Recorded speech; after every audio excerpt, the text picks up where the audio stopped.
নমস্কার, এটা আমার ইউটিউবের প্রথম রেসিপি ভিডিও। আর রেসিপিটি হলো সবার প্রিয় চিকেন। চিকেন তো খুব সহজেই রান্না করা যায়।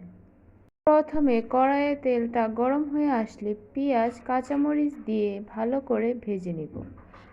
ভালো করে পেঁয়াজগুলো ভাজা হয়ে গেলে তেজপাতা আর গরম মশলাগুলো দিয়ে নেব।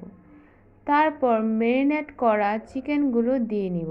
ম্যারিনেট করার জন্য আমি যেসব ব্যবহার করেছি লবণ, হলুদ গুঁড়ো, জিরা বাটা, ধনিয়া বাটা, আদা বাটা, মরিচের গুঁড়ো, রসুন, পেঁয়াজ বাটাটা আমি দিয়ে দিব হালকা কষানো হয়ে গেলে, তাহলে গন্ধটা ভালো আসে।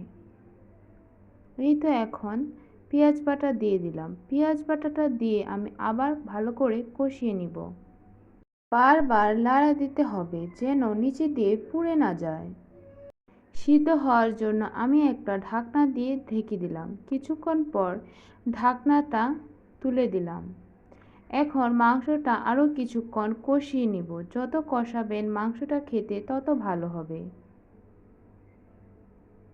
ভালো করে কষানো হয়ে গেলে আমি পরিমাণ মতো জল দিয়ে নিব। এখন ঝোলটা জাল হওয়ার জন্য অপেক্ষা করব। আমি এখানে কিছু সিদ্ধ করে ভেজে রাখা আলু অ্যাড করব। যেহেতু এগুলা সিদ্ধ করে ভেজে রাখা আলু, তাই নামানোর কিছুক্ষণ আগে এই আলুগুলো দিয়ে দিব। না হলে আপনি যদি বেশি আগে দেন তাহলে আলুগুলো ভেঙে যাবে।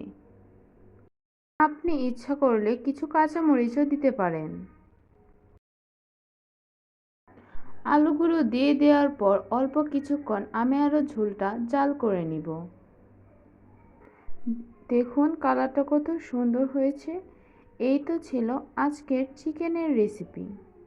ভালো লাগলে সাবস্ক্রাইব করে দিবেন।